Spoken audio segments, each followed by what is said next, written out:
शुरू करें।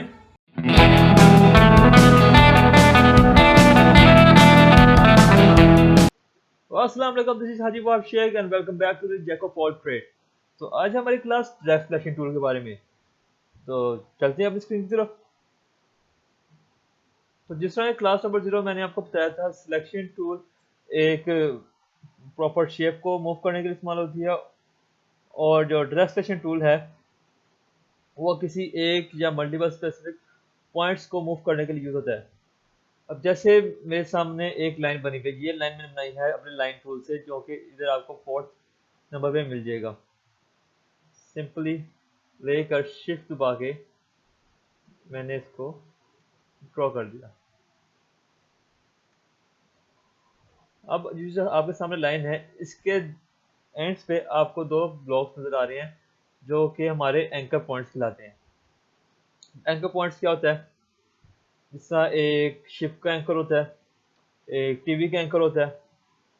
शिप का एंकर क्या करता है? शिप को रोके रखता है। एक एंकर पर्सन क्या करता है? अपनी ऑडियंस को रोके रखता है। उसी तरह इलस्ट्रेटर में हमारे एंकर पॉइंट्स हमारी किसी शेप या पाथ को अपनी जगह एक पॉइंट पे रोके रखते हैं। अगर मैं ड्रैग सिलेक्शन टूल लूँ और इसका एक पॉइंट सिलेक्ट करके मूव करूँ, तो दूसरा पॉइंट अपनी ही जगह पे रहेगा, और जिस पॉइंट को मैंने सिलेक्ट किया हुआ है उसको मैं जिस तरह मर्जी जहां मर्जी ले जाऊँ।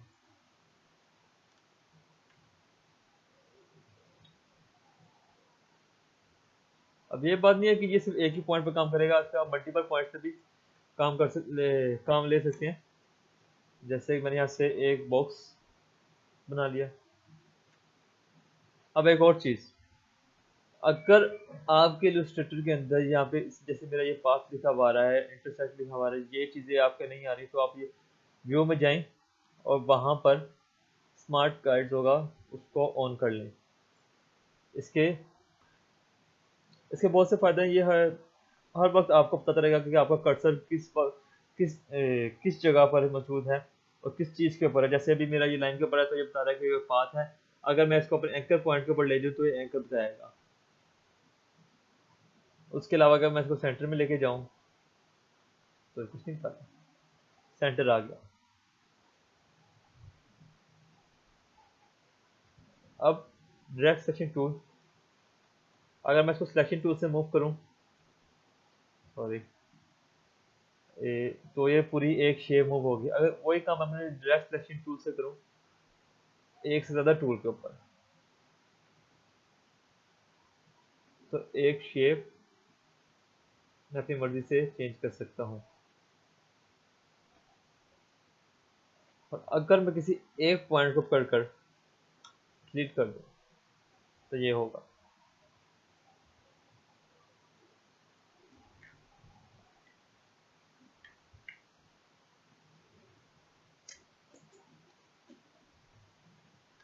अब इसी से कोई मज़ेदार सी चीज़ बनाते हैं। जैसे मैंने इसको पकड़ा और एक कॉपी निकाल ली।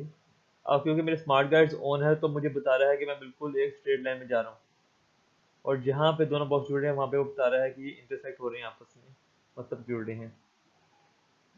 कुछ गलती कर दी, सॉरी। एक मैंने कॉपी ये ले ली और एक कॉपी इधर ले ली। अब मैंने इस वाली के ऊपर के दो पॉइंट्स चूज किए, इधर लिया, इसके दो पॉइंट्स चूज किए, और यहाँ से इसके पॉइंट चूज करके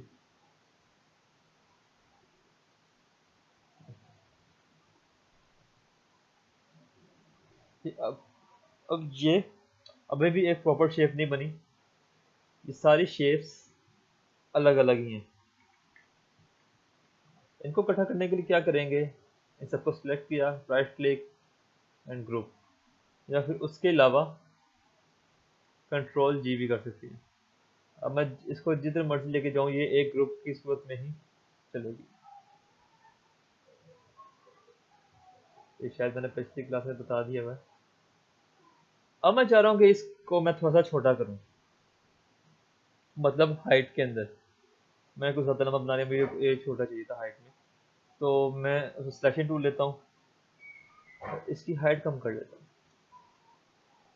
सॉरी, पहले इसकी एक कॉपी ले लेते हैं। अब मैं इसको पूरा करता हूँ। अब इस शेप में देखें और इस शेप में देखें, बहुत डिफरेंट आ गया। अगर मैं यही काम मैं ड्रैग सेलेक्शन टूल से करूँ,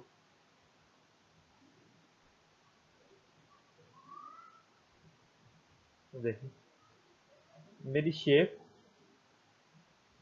वैसी की वैसी ही है। हाइट में छोटी हो गई क्योंकि मैं चाहता था, लेकिन इस वाली शेप में और इस वाली शेप में ज़मीन आसमान का फ़र्क है।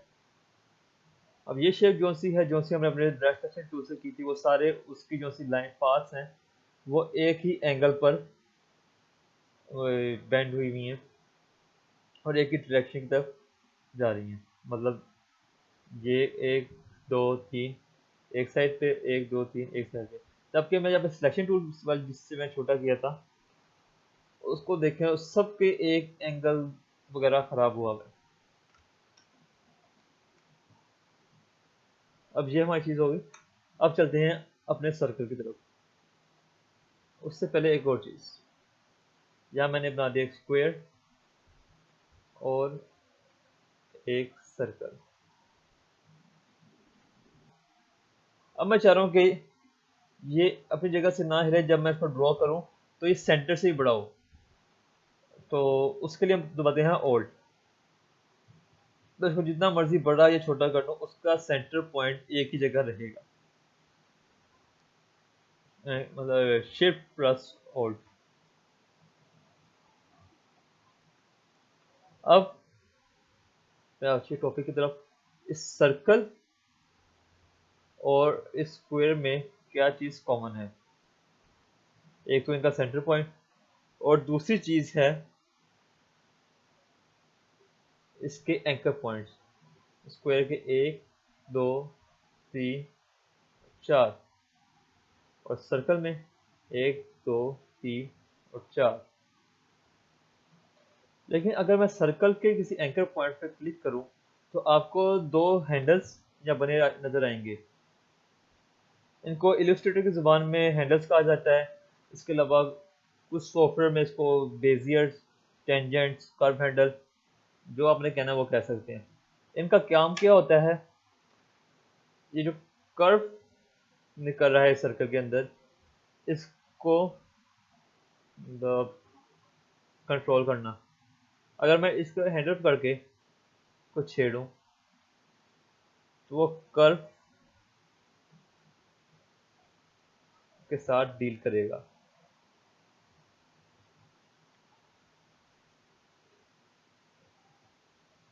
अगर मैं इसको छोटा करूं, तो वो कर्व को कम करेगा। अब मैं चाह रहा हूं इसका ये,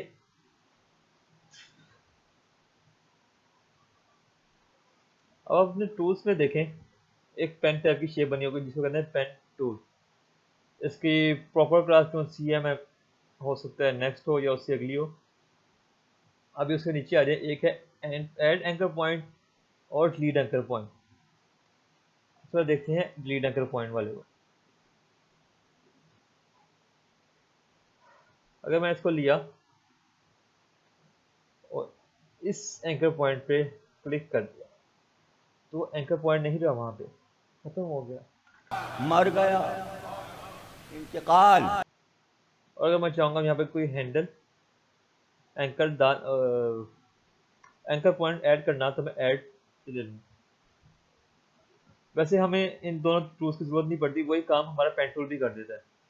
अगर अब मैं इसके ऊपर एंकर पॉइंट के ऊपर जाऊंगा, तो वहां पे मुझे एक माइनस का साइन बना हुआ नजर आ जाएगा। अगर इसको क्लिक करूंगा, तो एंकर पॉइंट खत्म हो जाएगा। और अगर किसी पाथ के ऊपर मैं क्लिक करूंगा, तो वहां पर एक एंकर पॉइंट बना हुआ आ जाएगा। अगर मैं इसको वैसे ही किसी जगह पर रखूंगा, तो ये ड्रॉ करना शुरू हो जाएगा। इसकी प्रॉपर तरीका जो सा ड्रॉ करने का है, वो डिटेल में बताऊंगा मैं आपको जरा बाद में, अभी छोड़ दें। अब सवाल ये है, हमें एंकर पॉइंट चाहिए क्यों? एंकर पॉइंट बेसिकली काम किसी जॉइंट की तरह करता है। जैसे हमारी बॉडी में जॉइंट्स होते हैं, मेरी उंगली है, इसके अंदर जॉइंट है, मैं इसको बेंड कर सकता हूँ। इस तरह इसके अंदर एंकर पॉइंट है, जहाँ पे एंकर पॉइंट होगा वहीं से वो पाथ बेंड होगी, उसके बगैर वो नहीं होगी। देख लेते हैं। अब मैं चाह रहा हूँ ये बीच से बेंड हो, लेकिन मैं इसको कभी भी नहीं कर पाऊंगा बगैर किसी एंकर पॉइंट के। एंकर पॉइंट ऐड करने के लिए अपना पेन टूल लेंगे और इसको ऐड कर देंगे। अब मैं चाहूँ तो इसको किसी तरह से बेंड कर सकता हूँ। उसके अलावा ये पेन टूल के अंदर लास्ट पे आपको नजर आएगा एंकर पॉइंट टूल। इसका क्या काम है? इसका काम ये है कि जिस एंकर पॉइंट के अंदर कर्व है उसको ख़त्म करना, या उस जिसके अंदर नहीं है उसके अंदर ऐड करना। जैसे अब मेरे सर्कल के अंदर कर्व है, मैं उसको ख़त्म करना चाह रहा हूँ, तो मैं यहाँ से कर्व एंकर पॉइंट टूल लूँगा और इस पर क्लिक करूँगा। सी, ख़त्म हो गया। इस तरह मैं दूसरे पॉइंट्स पर क्लिक करूँ तो वो वहाँ से ख़त्म हो जाएंगे और ये एक तरह एक स्क्वायर बन गया। और अगर मैं स्क्वायर में ही चाहूँ तो इसके एंकर पॉइंट पे रख कर थोड़ा सा ड्रैग करूँ तो ये एक कर्व बन जाएगा।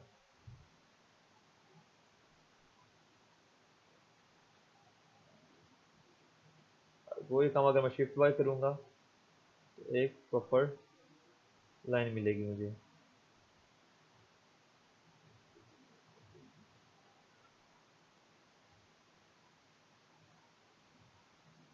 सॉरी,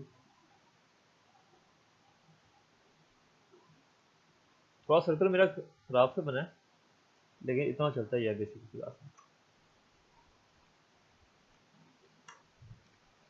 तो अब बनाते हैं अपनी कुछ बेसिक शेप। मैंने यहाँ पे एक रेक्टेंगल बना लिया। अपने पेन टूल से इसके बीच में एक पॉइंट ऐड किया, लेफ्ट सिलेक्शन टूल की मदद से थोड़ा सा ऊपर ले गया और अब यहाँ से एंकर पॉइंट टूल लिया और इसमें कर्व ऐड कर दिया। यह थोड़ा सा बड़ा हो गया।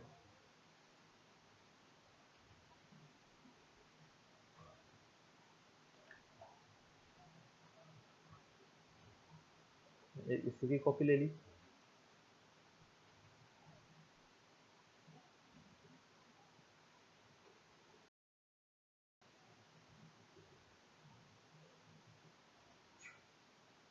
यहाँ पे हमने इसको बीच में रख दिया और यहाँ से बॉक्स लिया, थोड़ा सा बड़ा कर लेते हैं इसको। बीच पता ही बड़ा हो गया।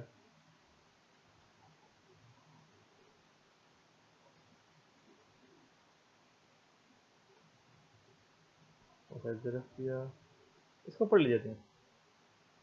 एक इसकी कॉपी यहाँ से निकाल दी, एक कॉपी इधर, एक कॉपी यहाँ और एक कॉपी यहाँ। अब जो से ऊपर के हमारे ब्लॉक्स हैं उसको यहाँ पे इनके सॉरी करके एक कर्व दे दिया, को दे देते हैं।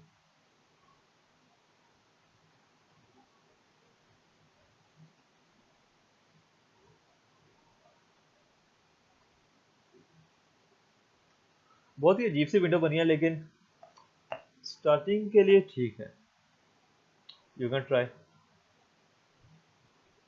तो ये थी आज की हमारी सिलेक्शन टूल की क्लास। मिलते हैं अपनी अगली क्लास में, तब तक के लिए अल्लाह हाफिज़।